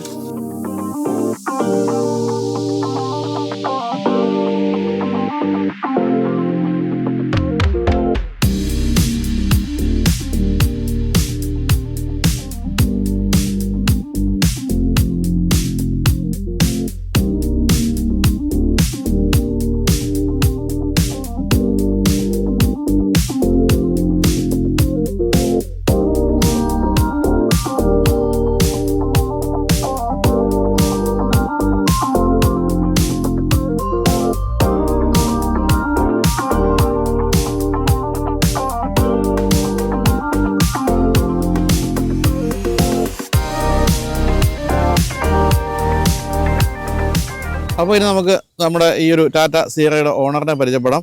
ഈ ഓണറിൻ്റെ അനിയൻ നമ്മളുടെ വീഡിയോയിൽ 2 തവണ പ്രത്യക്ഷപ്പെട്ടിട്ടുണ്ട്. ഒന്ന് ഫിയറ്റ് യൂനോയുമായിട്ട്, മറ്റൊന്ന് 118 NE-യുമായിട്ട്. അത് റോക്കി എന്നാണ് പേര്. അന്ന് കൗതുകകരമായ കാര്യമൊക്കെ റോക്കി പറഞ്ഞിരുന്നു. അത് റോക്കി എന്താണ് ചെയ്യുന്നതെന്ന് ചോദിച്ചപ്പോൾ പറഞ്ഞു കംബോഡിയയിൽ മഞ്ഞൾ കൃഷിയാണെന്ന് പറഞ്ഞു. അതിനെപ്പറ്റിയൊക്കെ നമ്മളൊന്ന് സംസാരിക്കണ്ടായി. അപ്പം ഇത് റോയി. നമസ്കാരം റോയി. റോയിക്ക് മഞ്ഞൾ കൃഷിയാണോ? അല്ല, നാട്ടിൽ തന്നെയാണോ? നാട്ടിൽ തന്നെ. റിയൽ എസ്റ്റേറ്റ് ഒക്കെയാണ്. ശരി. അപ്പം റോക്കി ഇപ്പം കംബോഡിയയിൽ മഞ്ഞൾ പറിക്കാൻ പോയിരിക്കുകയാണ്. അത് വലിയ തോതിലുള്ള കൃഷിയാണല്ലേ? എത്ര ഏക്കർ ഉണ്ടത്? അല്ല, നമ്മള് ആദ്യം കൃഷിയായിരുന്നു. ഇപ്പം ലീസിന് ചെയ്തിട്ട് നമ്മൾ ഔട്ട്സോഴ്സ് ചെയ്യുവാണ്. ശരി. അപ്പൊ റോക്കി അവിടെ ഇവിടെയൊക്കെയായിട്ട് നിൽക്കുന്നു. അതെ. അപ്പൊ ഞാൻ പുതിയ വാഹന പരീക്ഷണങ്ങളിൽ പ്രധാനമായിട്ടും നമുക്ക് പറയാവുന്നത് സീറയുടെ കാര്യമാണ്. ഈ സീറ എന്ന് പറയുന്നത് എൻ്റെയൊക്കെ ഒരു ചെറുപ്പകാലത്ത് വലിയൊരു ആവേശമായിരുന്ന സംഭവമാണ്. നിങ്ങളുടെ കാര്യത്തിൽ അങ്ങനെ തന്നെയാണോ? 90s ശരി പറഞ്ഞാൽ ഞാൻ 90s ആൾക്കാരുടെ ഒരു വലിയൊരു വികാരമായിരുന്നു ടാറ്റ സീറ. ഞങ്ങൾക്ക് ടാറ്റ എസ്റ്റേറ്റ് ഉണ്ടായിരുന്നു, സഫാരി ഒക്കെ ഉണ്ടായിരുന്നു. അന്ന് റോഡിൽ ഒരു മെയിൻ പ്രസൻസാ ടാറ്റ സീറ എന്ന് പറഞ്ഞാൽ റോഡ് പ്രസൻസ്. അന്ന് ആൾക്കാർ നോക്കുമ്പോൾ അന്ന് ഇന്ത്യയിലെ ഒരു വലിയൊരു റോഡ് പ്രസൻസ് ഉള്ള വണ്ടി എന്ന് പറഞ്ഞാൽ സീറ എസ്റ്റേറ്റ്. അത് പക്ഷെ എല്ലാവർക്കും ഇന്നത്തെ ഒരു ഡിഫൻഡർ എന്താണോ ആ ഒരു പ്രസൻസ് ആയിരുന്നു അന്ന് ടാറ്റ സീറ എന്താന്നുള്ളത്. എല്ലാവർക്കും വലിയൊരു ഡ്രീം ആയിരുന്നു ഒരു എസ്റ്റേറ്റ് ഓൺ ചെയ്യണം, ഒരു രണ്ട് അത്യാവശ്യം നല്ല സൈസ് ഉള്ളവരൊക്കെ ഇരുന്ന് കഴിഞ്ഞാൽ ടാറ്റ എസ്റ്റേറ്റ് ഒന്ന് S0 ആണെങ്കിലും നിറഞ്ഞായിരിക്കും. അതെ അതെ അതെ അതെ. വണ്ടി അത്യാവശ്യം നല്ല റോഡ് ക്ലിയറൻസും അന്നത്തെ മറ്റു വണ്ടികളെ അപേക്ഷിച്ച് നല്ല സ്പെക്ക്, നല്ല നല്ല ഇതുള്ള വണ്ടിയായിരുന്നു. ഫസ്റ്റ് ഇൻ സെഗ്മെന്റ് കുറെ കാര്യങ്ങൾ വണ്ടിയിലുണ്ട്. അത്രയും നല്ലൊരു വണ്ടി ആയിരുന്നു. അന്ന് ഓൺ ചെയ്യണം എന്ന് വിചാരിച്ചു. പക്ഷെ അത് കഴിഞ്ഞ് കുറെ കാലം കഴിഞ്ഞ് വണ്ടി നാട്ടിലൊന്നും കിട്ടാണ്ടായി. ഇപ്പം അനിയന്റെ ഒരു ഫ്രണ്ട് ഉണ്ട്, പുള്ളി അത്യാവശ്യം നല്ലപോലെ മെയിൻറ്റെയിൻ ചെയ്തൊരു വണ്ടി ഞങ്ങൾക്ക് നിലമ്പൂരിൽ നിന്ന് കിട്ടി. അങ്ങനെ നമ്മൾ എടുത്തതാണ്. എത്ര രൂപയ്ക്ക് എടുത്തു? ഇപ്പം വില കൂടുതലാണോ കുറവാണോ ഇതിനെ സംബന്ധിച്ച്? ആക്ച്വലി സത്യം പറഞ്ഞാൽ പ്രൈസ് കൂടുതലാണ്. ആണല്ലേ? കിട്ടാനില്ലാത്തോണ്ടാണ്, വേറെ ഒന്നുമല്ല. മാർക്കറ്റിൽ നല്ല വണ്ടികളില്ല. വണ്ടികളുണ്ട്, കുറെ ഓൾട്ടർ ചെയ്ത് ഇതാക്കിയ വണ്ടികളുണ്ട്. ബട്ട് നല്ല വണ്ടികൾ കുറവാണ്. നല്ല അത്യാവശ്യം ഇനിയും ഇതിൽ കുറച്ചുകൂടെ ഒക്കെ ചേഞ്ചസ് ഉണ്ട്. ഇത് ഉള്ളതില് മാക്സിമം ഒറിജിനൽ ആണ് വണ്ടി. ഇപ്പൊ കുറച്ച് കാര്യങ്ങൾ കൂടെ ഇതിനകത്ത് ചെയ്യാനുണ്ട്. ഇപ്പൊ EV രൂപത്തിലേക്ക് വരുന്നെന്ന് കേട്ടപ്പോഴത്തേക്കും ഭയങ്കരമായിട്ടൊരു ഹൈപ്പ് വന്നു. അങ്ങനെ EV അതുവരെ നമ്മൾ ഇതിനൊരു പക്ഷെ എന്നാലും ഇപ്പോഴും ആ ഒരു റോഡില് സിയറ കാണുമ്പം ആൾക്കാർക്കൊരു കൗതുകം നോക്കും. അപ്പൊ EVയും കൂടെ ഇപ്പൊ എനിക്ക് തോന്നുന്ന ആൾക്കാർക്ക് അറിയേണ്ടത് EV ഡെമോ ആണോ എന്താ അറിയാൻ വേണ്ടി സീറ എന്നുള്ള ബാക്കില് വാച്ച് കാണുമ്പോൾ ഒന്ന് ഓടിച്ചു നോക്കും. ഇത് പഴയ വണ്ടി പുതിയത് ശരിക്കും പറഞ്ഞാല് ഇതിനേക്കാൾ ഇത്തിരി ഹൈറ്റ് കുറച്ച പോലെയൊക്കെയാണ് തോന്നുന്നത്. പക്ഷെ ഈ ഒരു സൈഡ് ഗ്ലാസ് നിലനിർത്തിക്കൊണ്ട് രസമായിട്ട് ചെയ്തിട്ടുണ്ട്. നമുക്ക് കൊതി വരുന്ന രീതിയിലാണ് പുതിയ ഡിസൈൻ കൊടുത്തിരിക്കുന്നത്. അത് 4-wheel drive, all wheel drive ആയിരിക്കും. EV ആണല്ലോ, ഓൾ വീൽ ഡ്രൈവ് ആണല്ലോ. പെട്രോളും ഡീസലും ഒക്കെ എല്ലാം വരുന്നുണ്ട്. അപ്പൊ എന്താണ് സ്പെക് ഒന്നും അങ്ങനെ വെളി വിട്ടിട്ടില്ല. അവരെന്തായാലും മോശമാക്കാൻ സാധ്യതയില്ല, രസമായിരിക്കും. ഇതിപ്പോ എത്ര രൂപയ്ക്ക് എടുത്തു കാണും? ഞാൻ ഒരു 2.5 അത്രയ്ക്ക് ആയല്ലേ? 2.5 എന്ന് പറയുന്നത് അന്ന് 5 ലക്ഷം രൂപ അല്ല, അന്നത്തെ വണ്ടിയുടെ നല്ല പ്രൈസിനായി. ബട്ട് അത് ഡീലിനേക്കാൾ കൂടി ആ ഓണർ ഇതൊന്ന് ഇത് കെയർ ചെയ്യണം എന്നുള്ള ഒരു രീതിയിലാണ് ആള് നമുക്ക് തന്നത്. അപ്പം ഇതിന്റെ വണ്ടി തന്നതിനൊപ്പം തന്നെ ആള് കുറെ സ്പെയറും വേണം ഉറപ്പായിട്ടും ഒക്കെ ആയിട്ടാ തന്നത്. പിന്നെയും കുറച്ച് കോസ്മെറ്റിക് ഇതാണ് കൂടുതലുള്ള. ബാക്കി എഞ്ചിൻ സൈഡ് ഇതെല്ലാം വർഷം ഓടിയിട്ട് എഞ്ചിൻ. എന്താണ് ഒരു ഇപ്പം പഴയ വണ്ടി വെച്ച് നോക്കുമ്പോഴത്തേക്ക് അല്ല പുതിയ വണ്ടി അല്ലാത്തതുകൊണ്ട് കുറെ പ്രശ്നങ്ങളുണ്ട്. എന്നാലും പോലും എന്താണ് മെയിൻ പ്രശ്നം ഇതിന് വരാവുന്നത് എപ്പോഴും? അല്ല, ഒന്ന് ഈ റാറ്റിൽ സൗണ്ട്സ് എല്ലാം ഉണ്ട്. ഈ സൗണ്ട് ഇത് നല്ലപോലെ ഉണ്ട്. പിന്നെന്ന് പറഞ്ഞു കഴിഞ്ഞാൽ മെയിൻ ഈ വണ്ടിക്ക് മെയിൻ ഈ എഞ്ചിനിൽ നിന്നുള്ള സൗണ്ട്സ്, ഷോക്ക്, ബുഷുകള്, അങ്ങനെയുള്ള പ്രശ്നമൊക്കെ ഉള്ളൂ. പിന്നെ എവിടെ കൊണ്ടിട്ടാലും നമുക്ക് രാവിലെ സ്റ്റാർട്ടാക്കി പോവാം. അത്ര ആ ഒരു 90s വണ്ടിക്ക് ഉണ്ടാകുന്ന ആ ഇതൊക്കെ ഉള്ളൂ. ഇപ്പോഴത്തെ വണ്ടിയായിട്ട് ഒരിക്കലും നമ്മൾ കമ്പയർ ചെയ്യില്ല അന്നത്തെ ആ ഒരു. പക്ഷെ ഞങ്ങൾ ഇതുകൊണ്ട് കഴിഞ്ഞ ദിവസം മൂന്നാർ പോയി. ഞങ്ങൾ രണ്ടുപേരുണ്ട്, എൻ്റെ ഒരു ഫ്രണ്ടുമായിട്ട് ഞങ്ങള് മൂന്നാർ പോയി. മൂന്നാർ അത്യാവശ്യം ഞങ്ങൾ പോയി. നല്ല സുഖമാണ്. എന്റെ സീറ്റ്സ് ഒക്കെ അത്യാവശ്യം വലിയൊരു സോഫ പോലെ ഇരിക്കുന്നത്. നല്ല തൈ സപ്പോർട്ട് ഉണ്ട്. കുഴപ്പമില്ല. AC ഒക്കെ നല്ല AC ആണോ? കുഴപ്പമില്ല. ആവറേജ് അത്ര എന്നല്ല, പക്ഷെ ഉണ്ട്, നല്ല ഇതാണ്. ഇത് നോൺ ടർബോ വേർഷൻ ആണല്ലോ. Non turbo. ഈ ടർബോ വേർഷൻ കിട്ടാനുണ്ടോ? ഉണ്ട്, 1-2 വണ്ടികളുണ്ട്, നല്ല വണ്ടികളുണ്ട്. അതുപോലെ ഞാൻ വായിച്ചതിന് പെട്രോൾ വേർഷൻ അവസാന കാലത്ത് വന്നത്, അത് കണ്ടിട്ടുണ്ടോ അവിടെ? ഇല്ല, കണ്ടിട്ടില്ല. ഞാനും കണ്ടിട്ടില്ല. അതൊക്കെ വളരെ വിരളമാണ്. അതായത് സ്പെഷ്യൽ എഡിഷൻ ആയിട്ട് വന്നതാണ്. എനിക്കൊന്നും ഇവിടുന്ന് ആരും വാങ്ങിച്ചു കാണില്ല. കാരണം SUV-കളെ പെട്രോൾ എന്ന് പറയുന്നത് അന്നൊന്നും ഒരു അന്ന് പിന്നെ അതുമല്ല മൈലേജ് ഒക്കെ അന്നൊരു വലിയ ഫാക്ടറാണ്. അപ്പൊ അന്ന് എല്ലാരും നോക്കണ മൈലേജ് ഒരു വലിയ ഫാക്ടറാണ്. ഇതിനെന്തുണ്ടോ കിട്ടുന്നുണ്ടോ മൈലേജ്? ഒരു 14 ഒക്കെ കിട്ടുന്നുണ്ട്. 14 മോശമല്ല. ഇങ്ങനെ 12 to 14 ഈസി ആയിട്ടുണ്ട്. അപ്പൊ ഇനി ഇത് കൈ തന്നെ സ്ഥിരമായി വെക്കാൻ തന്നെയാണ്. ഇപ്പൊ ഏതൊക്കെ വണ്ടി ഉണ്ട് വീട്ടിൽ? ഇപ്പൊ 118 ഉണ്ട്, ഫിയറ്റ് പ്രസിഡന്റ് ഉണ്ട്, പിന്നെ ഒരു ഇതുണ്ട്, പിന്നെ നമ്മുടെ ഒമിനി ഹൈ റൂഫ് ഉണ്ട്. ഒമിനിയുടെ ഹൈ റൂഫ് അതുണ്ട്. പിന്നെ ബാക്കിയെല്ലാം അവന്റെ ബൈക്കുകൾ എല്ലാം ഉണ്ട്. വലിയ കളക്ഷൻ ഉണ്ട്. തന്നെയല്ല നമ്മുടെ ഇന്ത്യയിലെ പഴയ വണ്ടികളാണ് അധികം ഉള്ളത്. അതായത് നമ്മളിപ്പോ മറ്റല്ലാത്ത വിന്റേജ് കാറുകളൊന്നും അല്ല, അന്യം നിന്ന് പോയ ഇത്തരത്തിലുള്ള വണ്ടികൾ ഉണ്ട്, ധാരാളം ഉണ്ട്. അപ്പം എങ്ങനെയാ പാർട്സ് ഒക്കെ കിട്ടുന്നുണ്ടോ? ഉണ്ട്. 204 ഇതൊക്കെ ആയിട്ട് ഈ ഉള്ളിൽ ഇത് എഞ്ചിൻ പാർട്സ് എല്ലാം കിട്ടും. മീൻസ് നമുക്ക് ആകെ ഫേസ് ചെയ്യുന്ന പ്രശ്നം ഇതിന്റെ ഈ സീറയ്ക്ക് വേണ്ടി മാത്രമേ ഉള്ളൂ. ഈ ഗ്ലാസും അതിന്റെ ബീഡിങ്സും ഇതും എല്ലാം സീറ മാത്രം, വേറൊരു വണ്ടിയുടെ പറ്റത്തില്ല. അന്നും ഇന്നും ആ ഒരു ഈ ഒരു വണ്ടിയില്ല, വേറൊരു വണ്ടി ഇറങ്ങിയിട്ടില്ല. ആ ഒരു ഇത്രയും വലിയ ഓപ്പണിംഗ് ഒക്കെ ഉള്ള. അതെ. എന്തായാലും കാലത്തിന് മുമ്പേ സഞ്ചരിച്ച വാഹനമാണെന്നുള്ള കാര്യത്തിൽ സംശയമില്ല.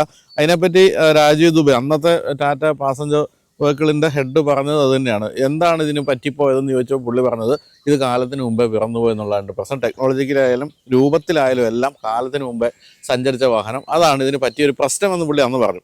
അപ്പോൾ വിൽപ്പനയൊക്കെ വളരെ കുറഞ്ഞു വന്ന് 2003 ആണ് ഇത് നിർത്തുന്നത്. ആ സമയപ്പോഴത്തേക്കും തീരെ വിൽക്കാതായി. പിന്നെ അറിയാലോ, പുതിയ വാഹനങ്ങളിൽ ഒരു തിരതള്ളൽ ഉണ്ടായെന്നുള്ളതാണ് മറ്റൊരു പ്രശ്നം. എന്തൊക്കെ പറഞ്ഞാലും ടെക്നോളജിയൊക്കെ ഇത്തിരി പഴയതായി ആ സമയം ആകുമ്പോഴേക്കും. എങ്കിൽ പോലും ഇപ്പോൾ എന്താ പറയുക, ചരിത്രത്തിൽ എല്ലാ കാലത്തും ഒരു സുവർണ ഒരു നിമിഷം എന്നൊക്കെ പറഞ്ഞ പോലെയാണ് നമ്മളിത് കാണുമ്പോൾ നമുക്ക് തോന്നുന്നത്. അത്രയധികം രസകരമായ ഡിസൈനും മറ്റും ഈ വാഹനത്തിനുണ്ട്. അപ്പോൾ എന്നാലും thank you so much. Yes. അപ്പോൾ ദീർഘകാലം കൊണ്ടുനടക്കട്ടെ, നല്ല ഗംഭീരമായിട്ടൊന്ന് പെയിന്റ് ഒക്കെ ചെയ്ത് രജിസ്റ്റർ ചെയ്ത് തകർപ്പനായിട്ട് തരട്ടെ. അപ്പോൾ ഇനിയിപ്പം വീണ്ടും ഇതിന് വില കൂടാൻ പോവുകയാണ് എല്ലാ തരത്തിലും. അതായത് EV വരുന്ന സമയത്ത് വീണ്ടും ഇതിലേക്ക് ശ്രദ്ധ വരുന്നു. അപ്പോൾ തീർച്ചയായിട്ടും ഈ വാഹനം കൂടുതൽ ആൾക്കാർ കാണാൻ വരും. പിന്നെ കമ്പാരിസൺ, ആ വണ്ടി വന്നു കഴിയുമ്പോൾ നമുക്ക് അതിന്റെ കൂടെ ഇതുകൂടി ഇട്ടിട്ട് കമ്പാരിസൺ ആ സമയത്ത് ഞാൻ വിളിക്കാം. Okay, thank you.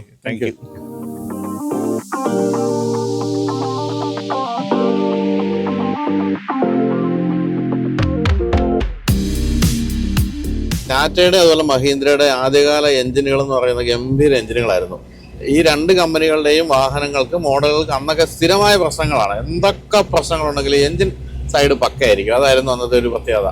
ഏറ്റവും പ്രധാനപ്പെട്ട പ്രശ്നം റാറ്റ്ലിംഗ് സൗണ്ട് ആയിരുന്നു. അത് കിരികിരി ശബ്ദങ്ങൾ ഇങ്ങനെ കേട്ടോണ്ടിരിക്കും, ക്ലിക്ക് ശബ്ദങ്ങളൊക്കെ കേട്ടോണ്ടിരിക്കും. അത് എത്ര കാലം കഴിഞ്ഞാലും മാറുകയില്ല. ഒന്ന് മാറ്റി അടുത്തത്. പിന്നെ പാച്ച് വർക്ക് എന്ന് പറയുന്ന അന്ന് ഒരു വലിയ സംഭവമൊന്നുമല്ല. ഇത്തരം വണ്ടികൾക്കെല്ലാം പാച്ച് വർക്ക് ഉണ്ടായിരുന്നു. ഇപ്പം റോയ് പറഞ്ഞത് അത് തന്നെയാണ്. അവരുടെ കയ്യിലുണ്ടായിരുന്ന ടാറ്റ എസ്റ്റേറ്റ് പോലുള്ള വണ്ടികൾക്ക് എന്നും പാച്ച് വർക്കാണെന്നാണ് പറഞ്ഞത്. അതൊക്കെ ആ കാലത്ത് ഒരു പ്രശ്നമായിരുന്നു. പ്രത്യേകം ഒരു കാര്യം കൂടെ മനസ്സിലാക്കണം, അന്ന് ടാറ്റയ്ക്കൊക്കെ, അന്നല്ല ഇന്നും സ്റ്റീൽ പ്ലാന്റൊക്കെ ഉള്ള കാലത്താണ് ഈ പാച്ച് വർക്ക് വരുന്നത് ആലോചന. അപ്പം എത്രത്തോളം മോശം കാര്യങ്ങളൊക്കെയാണ് ഇതിൻ്റെ ബോഡിയിലൊക്കെ ഉപയോഗിച്ചിരുന്ന പാനലുകൾ എന്നാണ് മനസ്സിലാക്കേണ്ടത്. അപ്പോൾ ഈ വാഹനം ഓടിക്കാൻ ഭയങ്കര രസമാണ്, ഭയങ്കര സ്മൂത്താണ്. ഈ പഴം പോലെ എന്ന് പറയുമല്ലോ കോട്ടയത്തൊക്കെ, പഴം പോലെയുള്ള സ്റ്റിയറിങ്ങും പഴം പോലെയുള്ള ഗിയർ ഷിഫ്റ്റും ഒക്കെയാണ്. ഗിയർ ഞാൻ പറഞ്ഞല്ലോ, ഗിയറിൻ്റെ രീതികൾ രസമാണ്. ഫസ്റ്റ് ലെഫ്റ്റ് താഴേക്ക്, പിന്നെ റിവേഴ്സ് ആണെങ്കിൽ ഒന്ന് ലിഫ്റ്റ് ചെയ്ത് മുകളിൽ ലെഫ്റ്റിലേക്ക് എന്നൊക്കെ പറയുന്ന സംഭവങ്ങൾ. അപ്പോൾ ആദ്യം കയറിയിരുന്ന് അതൊക്കെ ഒന്ന് പഠിച്ചാലേ നമുക്കിത് ഓടിച്ച് തുടങ്ങാൻ പറ്റുള്ളൂ. പക്ഷെ സ്റ്റിയറിംഗ് ഭയങ്കര എന്താ പറയുക, പ്ലേ ഇതിൽ ഓവർ പ്ലേ ആണ് എന്ന് പറയുന്നത് അപകടം ഉണ്ടാക്കുന്ന കാര്യമാണ്. നമ്മൾ സ്പീഡിലൊക്കെ പോയി വളവുകളൊക്കെ വീശുമ്പോൾ ഓവർ സ്റ്റിയർ, അണ്ടർ സ്റ്റിയർ പ്രശ്നങ്ങളൊക്കെ ഉണ്ടാകാവുന്ന സ്റ്റിയറിംഗ് ആണിത്. ഇതേ പ്രശ്നം പിന്നീട് ഉണ്ടായിരുന്ന ഒരു വാഹനമാണ്. ആദ്യകാല സ്കോർപിയോയിൽ ഉണ്ടായിരുന്നു അങ്ങനെ പ്രശ്നം. പക്ഷെ പിന്നീട് അതെല്ലാം പരിഹരിക്കപ്പെട്ടു. എന്തായാലും ഇപ്പോഴും ഇതിൻ്റെ ഒരു പൊസിഷൻ, സീറ്റിംഗ് പൊസിഷനും ഡ്രൈവിംഗ് പൊസിഷനും എന്ന് പറയുന്നത് അമേസിംഗ് ആണ്. ഭയങ്കര രസമാണ് ഇരുന്ന് ഓടിക്കാൻ. നമുക്ക് ഒരു SUV, പക്ക SUV ഓടിക്കുന്ന ഫീലുണ്ട്. പക്ഷേ ഗ്ലാസ് ഏരിയ താഴെ ആയതുകൊണ്ട് വളരെ വിശാലമായ ഏരിയ ആയിട്ടുള്ള ഒരു ഇന്റീരിയർ കിട്ടുന്നുമുണ്ട്. പിൻഭാഗത്തേക്ക് നോക്കുകയാണെങ്കിലാണ് ഏറ്റവും രസം. നമ്മളൊരു മൈതാനത്തിരുന്ന് ഓടിക്കുന്ന പോലെ അത്രയധികം ഗ്ലാസ് ഏരിയ. അത് തന്നെയാണ് ഇതിൻ്റെ ഒരു പ്രത്യേകതയുള്ളൊരു കാര്യം എന്ന് പറയുന്നത്. ഇപ്പോഴത്തെ കാലത്ത് ഇത്രയും വലിയ ഗ്ലാസ് ഏരിയ എന്ന് പറയുമ്പോൾ അതിൽ UV ട്രീറ്റഡ് ഗ്ലാസ് ഒക്കെ ആയതുകൊണ്ട് നമുക്ക് വലിയ ബുദ്ധിമുട്ടൊന്നും ഉണ്ടാകില്ല. പക്ഷേ പണ്ടതൊന്നും ഇല്ലല്ലോ, UV ട്രീറ്റഡ് ഒന്നുമല്ല. അതുകൊണ്ട് ചൂടൊക്കെ അകത്തേക്ക് വന്നിരിക്കാൻ സാധ്യതയുണ്ട്. തന്നെയല്ല, അന്നൊക്കെ കർട്ടൻ ഇടുന്നൊരു പരിപാടി വണ്ടികളുണ്ടായിരുന്നു. പക്ഷേ ഇതിൻ്റെ ഒരു പ്രത്യേക ഷേപ്പ് കാരണം കർട്ടൻ ഇടാനും സാധിക്കുമെന്ന് എനിക്ക് തോന്നുന്നില്ല. എങ്കിൽ പോലും എല്ലാവരും അത് എൻജോയ് ചെയ്യുന്നു എന്നാണ് എനിക്ക് തോന്നിയിരിക്കുന്നത്.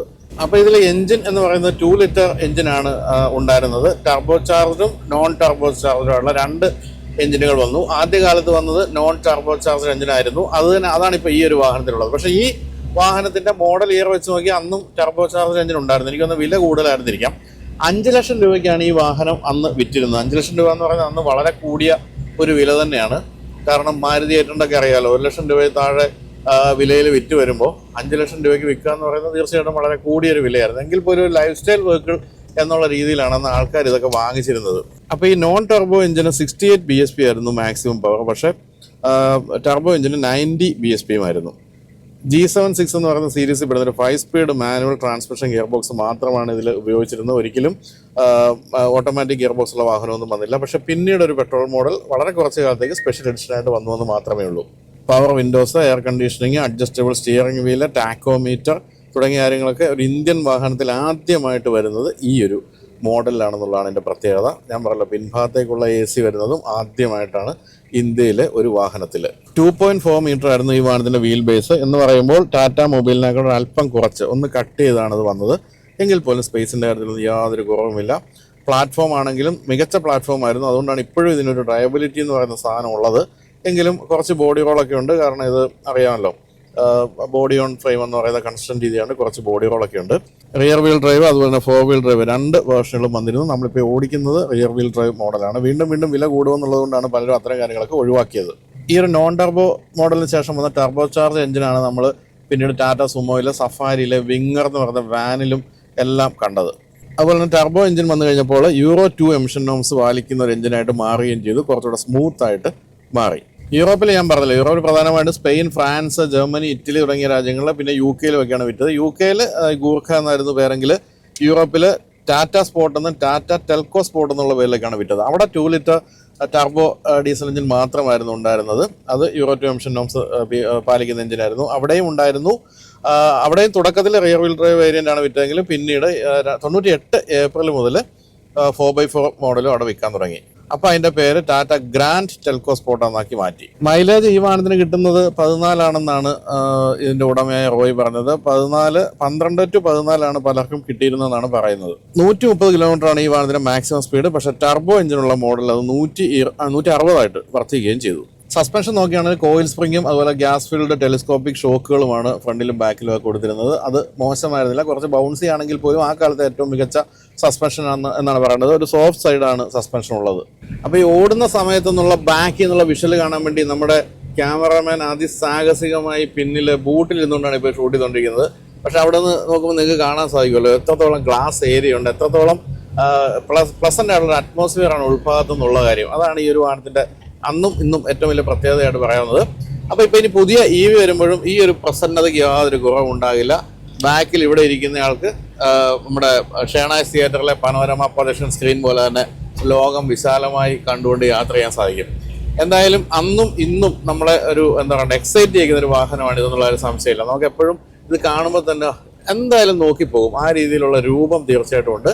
നന്നായിട്ട് സംരക്ഷിച്ചാൽ ഇപ്പോഴും നന്നായിട്ട് കൊണ്ടു നടക്കാൻ പറ്റുമെന്നുള്ളതിൻ്റെ ഒരു ഉദാഹരണമാണ് ഈ വാഹനം. ഓടിക്കുന്ന കാര്യത്തിൽ ആ ഡ്രൈവബിലിറ്റിയുടെയും അതിൻ്റെ ഒരു ഡ്രൈവിംഗ് പ്ലഷറിൻ്റെയും കാര്യത്തിൽ യാതൊരു മാറ്റവും സംഭവിച്ചിട്ടില്ല. പിന്നെ ഒരു പ്രായത്തിൻ്റെതായ പ്രശ്നങ്ങളൊക്കെ ഉണ്ട്, നന്നായിട്ട് കൊണ്ടുനടന്ന ആ പ്രശ്നവുമില്ല. എന്തായാലും ഇനിയുള്ള മുന്നോട്ടുള്ള കാലത്ത് EVയും അതുപോലെ തന്നെ പുതിയ സിയറ പെട്രോളും ഡീസലും ഒക്കെ വരുന്ന ഒരു കാലഘട്ടത്തിൽ ഈ പഴയ വാഹനത്തിന് പ്രസക്തി വർദ്ധിക്കാൻ പോവുകയാണെന്നുള്ള കാര്യത്തിൽ യാതൊരു സംശയവുമില്ല. എല്ലാവരും ഇനി പുതിയ വാഹനം വരുമ്പോൾ പഴയതും കൂടി വെച്ചൊരു കമ്പാരിസൺ ഒക്കെ വരും. നമുക്കും ആ കാലത്ത് 2 വാഹനങ്ങൾ വിട്ട് ഒരു കമ്പാരിസൺ ചെയ്യാം.